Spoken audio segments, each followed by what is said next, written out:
नमस्कार, मैं सुनील जुयाल। आप देख रहे हैं प्रगति मीडिया उत्तराखंड। और इस समय मैं पहुंचा हूं विकास खंड थौलधार की ग्राम पंचायत जसपुर में, जहां पर आप सभी को ज्ञात होगा कि यहां पर भागवत कथा हरिवंश पुराण का जो यहाँ पर आयोजन चल रहा है। और यहाँ पर दो व्यास पीठ पर विराजमान दो व्यास हैं। एक पूज्य हमारे संत गौ माता के जो भक्त हैं, पूज्य संत गोपाल मणि महाराज जी के सुपुत्र श्री सीताशरण महाराज जी गुरु जी हैं, और दूसरे हमारे रतुड़ी जी व्यास जी हैं। थोड़ा नाम मुझे अभी ध्यान नहीं आ रहा। तो यहाँ पर हमारे साथ मौजूद हैं। आप सभी दर्शकों को मालूम ही होगा और किसी पहचान की मोहताज नहीं है।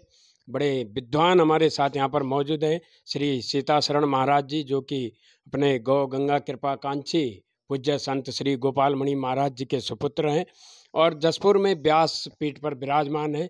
तो आइए जानते हैं कुछ संस्कृत भाषा को लेकर, और कुछ जो हमारी भागवत कथाएं हैं, गौ कथाएं हैं, इनको लेकर थोड़ा बात करेंगे। गुरुजी, आपको सादर प्रणाम मेरा। जी बहुत बहुत धन्यवाद। हम प्रगति मीडिया के माध्यम से जो उत्तराखंड में बहुत ही आपका चैनल जो प्रगति के पथ पर अग्रसर हो रहा है, और हमारे आदरणीय श्री सुनील जुयाल साहब, जिन्होंने इस मीडिया तंत्र के माध्यम से हमारी आध्यात्मिक तरंगों को पूरे देश दुनिया में पहुंचाने का कार्य कर रहे हैं। सबसे पहले हम आपका धन्यवाद करते हैं। जी, बहुत बहुत आशीर्वाद आपका। गुरुजी, कुछ सवाल हैं हमारे मन में, और हमारे जो प्रदेश के देश के युवा हैं उनके मन में भी ये सवाल रहता है। सबसे पहले हम संस्कृत विषय पर बात करेंगे। तो गुरुजी, जैसा आज का युवा है, वो जैसे उच्च शिखर के जो पद हैं, उच्च स्तर के जो पद हैं, शिक्षा से लेकर और विभिन्न, जैसे कि लोक सेवा आयोग, इस प्रकार के जो पद है, इन पे जो विराजमान होने के लिए जो ये हमारी संस्कृत भाषा है, इसको लेकर कई प्रकार के लोगों के अंदर भ्रांति है। तो हैं, क्या इस प्रकार के पदों पर पहुंच सकते हैं? देखो, संस्कृत भाषा हमारे यहाँ देव भाषा कहलाई गई है, देवताओं की भाषा है। तो देव भाषा सबसे उच्च भाषा है भाई। जो सबसे पहले तो आध्यात्मिक भाषा है, और सबसे बड़ी जो शक्ति है इस धरती पर वो आध्यात्मिक शक्ति है। और आध्यात्मिक शक्ति की मूल जो संस्कृति है, मूल जो भाषा है वो संस्कृत है। तो सबसे बड़ी शक्ति की नींव किसने डाली? संस्कृत भाषा ने डाली। दूसरा, हम ये कहना चाहते हैं आपके प्रगति मीडिया के माध्यम से, संस्कृत भाषा जिस व्यक्ति ने स्वीकार कर ली है, तो उसने बचपन में ही संस्कृत में जो छुपा हुआ जो संस्कार है, शिक्षा आप कोई सी भी ग्रहण करो, लेकिन संस्कृत भाषा में उसका पर्याय समझो आप, संस्कार। शिक्षा काम तभी करेगी जब उसके अंदर जो छुपे हुए संस्कार हैं, जब आप उसको स्वीकार करेंगे। तो हम लोग भी संस्कृत से पढ़े लिखे हैं। तो परम पूजनीय हमारे पूज्य पिताश्री ने हमें हम अपनी माँ के गर्भ में जब थे, उसी समय से श्रीमद् भागवत के श्लोकों का हमको श्रवण करवाते थे, गुनगुनाते रहते थे।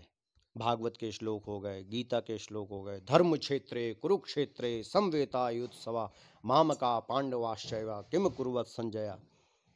भाई, केवल युद्ध वो ही नहीं करता है जो नास्तिक होता है, जो धर्मात्मा होता है वो भी लड़ाई लड़ता है, वो कायर थोड़ी है। इसलिए भगवान श्री कृष्ण भी कह रहे हैं अर्जुन को, हे अर्जुन, तू रणांगण में खड़ा हो रखा है, तो ये भी तो धर्म क्षेत्र है।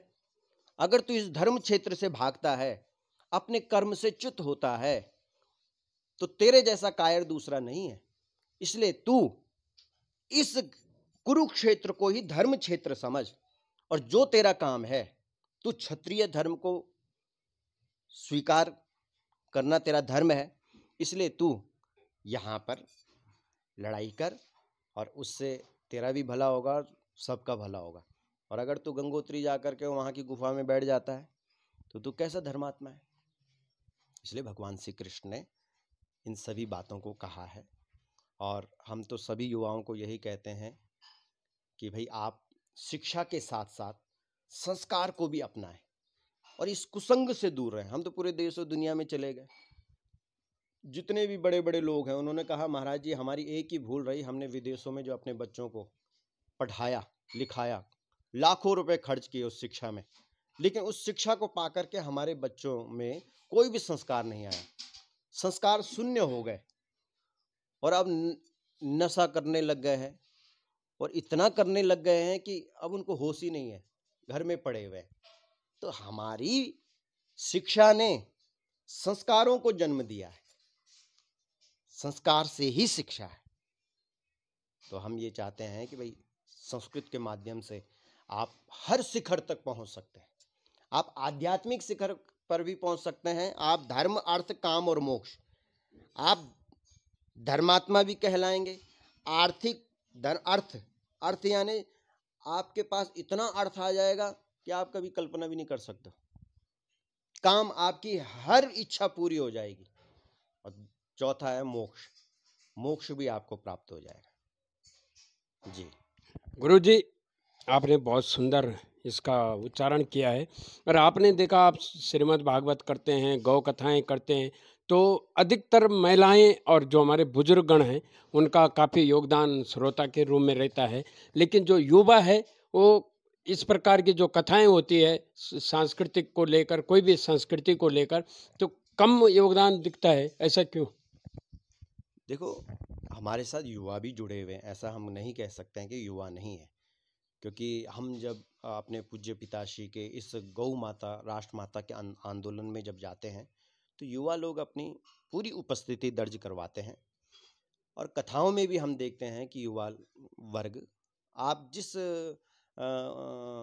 दृष्टि से कह रहे हैं उसका मतलब ये है कि भाई कम दिखाई दे रहे हैं। जी बिल्कुल, युवा कम दिखाई देते हैं। जी, कम दिखाई दे रहे हैं, लेकिन अब हम देख रहे हैं कि युवा में भी वो जोश आने लग गया है। सबसे बड़ी बात यह है कि हनुमान जो है, अभी हनुमान जयंती गई, हनुमान जी जब सीता की रक्षा करने के लिए जाते हैं तो समुद्र के किनारे आंख बंद करके बैठे हुए हैं। तो हनुमान क्या है? एक युवा है। लेकिन समस्या इस बात की हो गई है कि युवा की आंख बंद है, उसको पता ही नहीं कि युवा क्या कर सकता है। युवा वायु के समान है, युवा का उल्टा करो वायु, यानी उसके अंदर इतनी शक्ति है कि वो जो चाहे वैसा कर सकता है। तो लेकिन करें क्या? जो हनुमान लंका जा सकता है, लंका में सीता जी का पता कर सकता है, वो उस हनुमान की आंखें बंद है। लेकिन जरूरत किसकी है? जामवंत की है। जामवंत कौन है? वो अनुभवी बुजुर्ग है जिसने ठोकरें खा खा करके मंजिल तक पहुंचा है।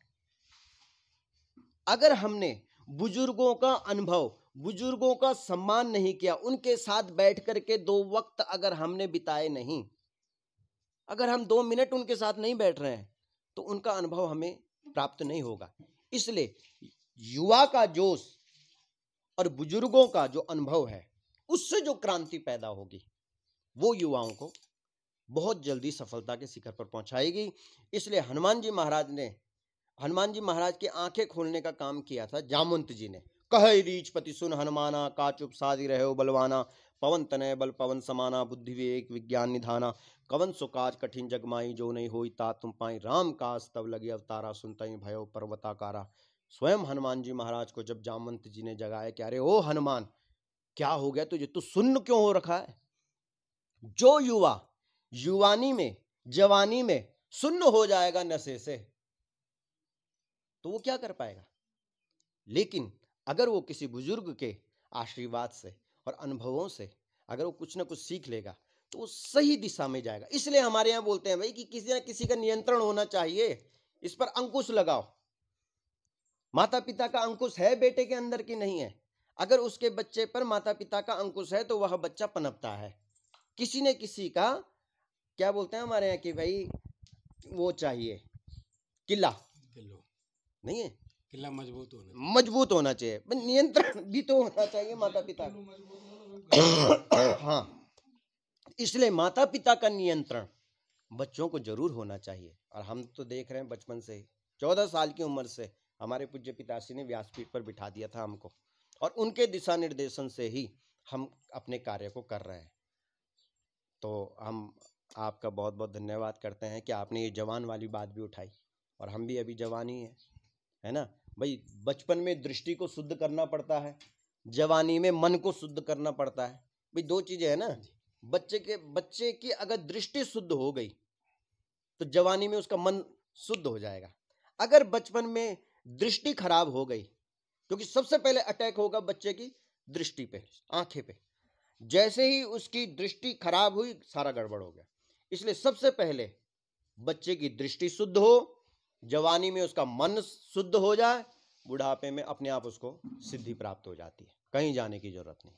जी गुरुजी, आप के द्वारा और हमारे पूज्य संत श्री, आपके पूज्य पिताश्री के द्वारा लगातार गौ माता को राष्ट्रमाता घोषित करने के लिए जन आंदोलन, विभिन्न प्रकार के आंदोलन करने पड़ रहे हैं, कर रहे हैं और करते आए हैं। लेकिन एक सवाल है गुरुजी, काफ़ी जो आम जनमानस है उनके मन में भी रहता है, कई लोग हमें भी बोलते हैं और जो सामाजिक स्तर से जुड़े लोग हैं उनको भी कहते रहते हैं, जो गायें ये सड़कों में घूम रही है, क्या इनके लिए कोई ऐसी सुविधा या इनके लिए कोई ऐसे गौशाले बनाए गए हैं जो उनको वहाँ रखा जाए और उनकी जो सेवा है गौ माता की वहाँ की जाए? इसीलिए तो गौ कथा शुरू की है हमारे पूज्य पिताश्री ने।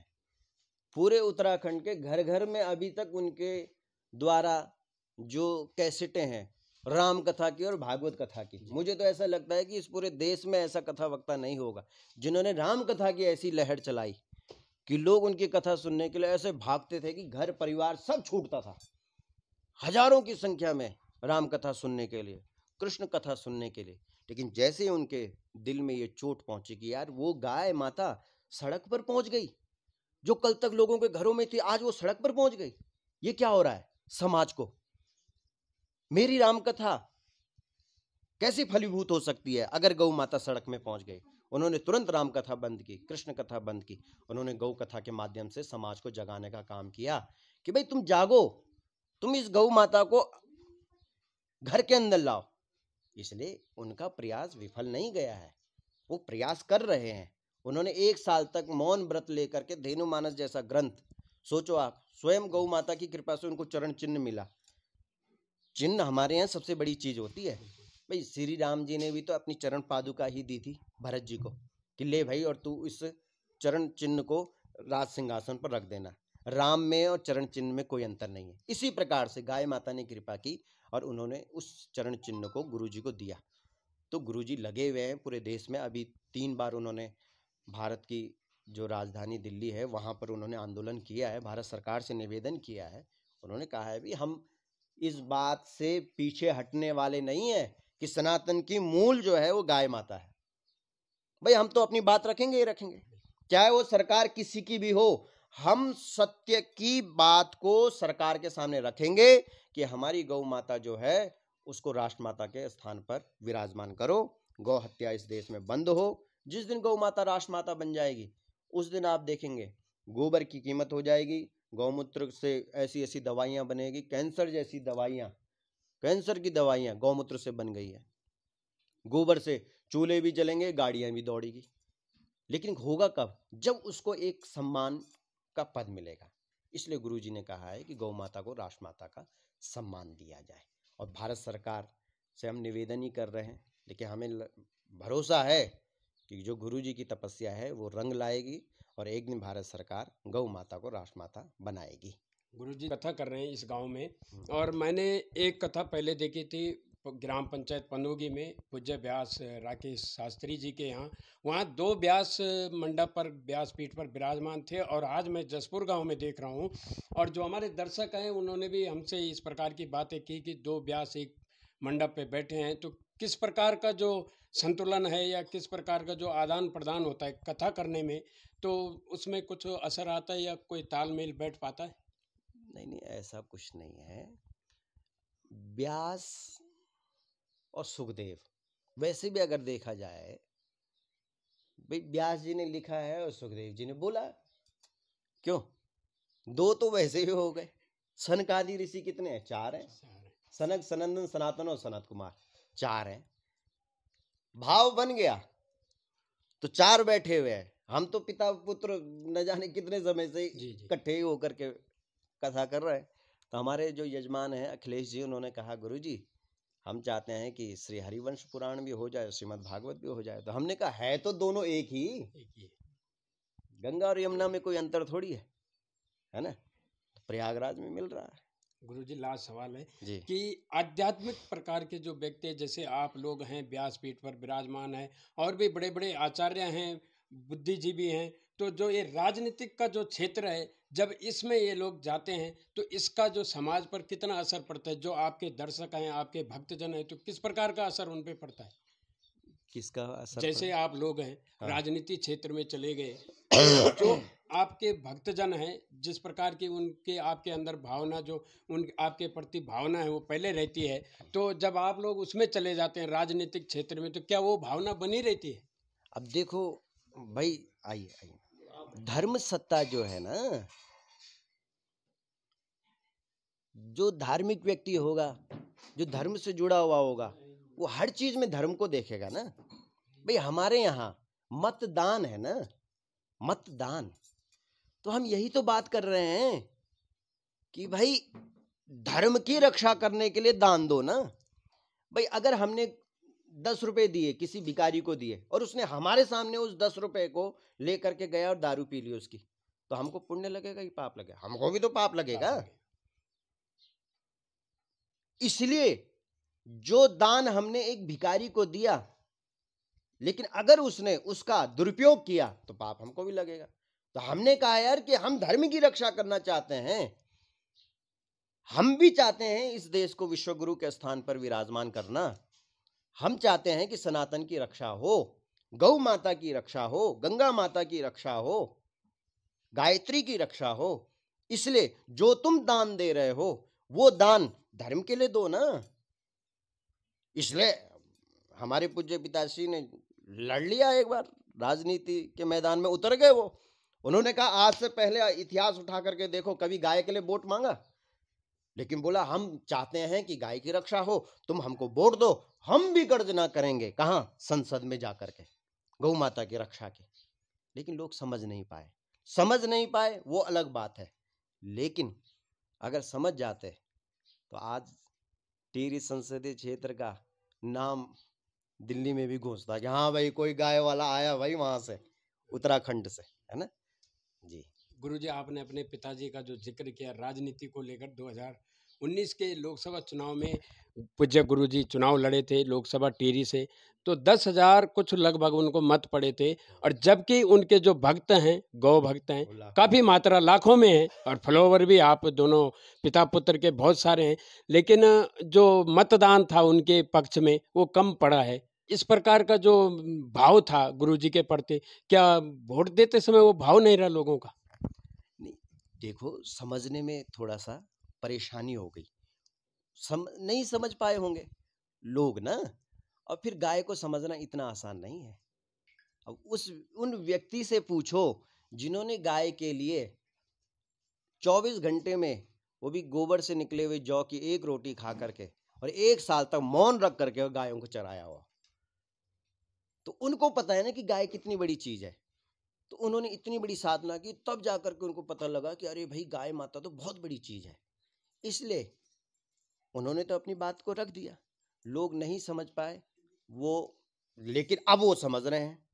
देखिए गुरुजी ने कहा, कईयों ने कहा कि गुरुजी आप दोबारा से लड़ो। गुरुजी ने कहा अरे भैया यहाँ दैवीय आदेश होता है, ये थोड़ी कि मैं अब, उस समय हो गया मुझे आदेश गौ माता की प्रेरणा से, इसका मतलब गाय माता को छटनी करनी होगी ना, कि देखूं तो सही मेरे कितने लोग हैं। और आखिर में जिन लोगों ने वोट दिया होगा तो वो गाय को ही तो दिया होगा। आखिर में वो जो मत पड़ा वो गाय माता को पड़ा था।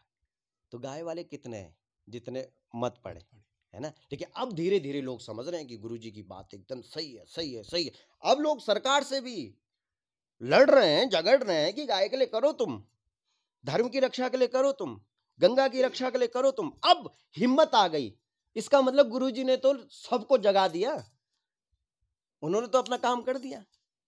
जो सोई हुई जनता थी वो जाग गई। इसलिए अब लोग धर्म के पक्ष में भी अपनी बातों को रखने लग गए।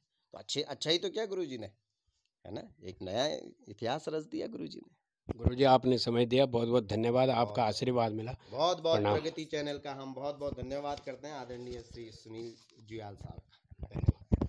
एक विषय नहीं बोल रहा था जी, कि क्या ऐसा नहीं